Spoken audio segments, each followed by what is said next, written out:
তবে আসলে কি ডলফিন মেয়েটিকে গিলে খেয়েছে? এ কি প্রতিশোধ নাকি ভুয়ো গল্প?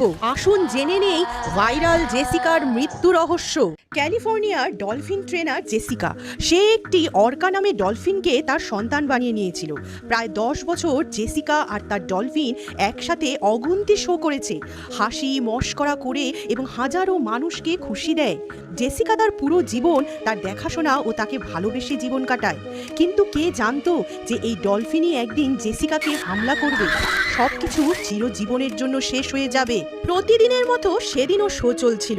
হঠাৎ দর্শক চিৎকার করে ওঠে, জল রক্তে লাল হয়ে যায়। কিন্তু জেসিকা শেষ সময় পর্যন্ত অর্কার উপরে হাত ওঠায়নি, কারণ অর্কা ছিল তার সন্তান সম। সে জেসিকা শেষ সময় অবধি বলে যায়, অর্কা আমাকে ঘৃণা করতে পারে না। হাসপাতালের বেডে শুয়ে জেসিকা বলে, আমি এখনো অর্কাকে তেমনই ভালোবাসি।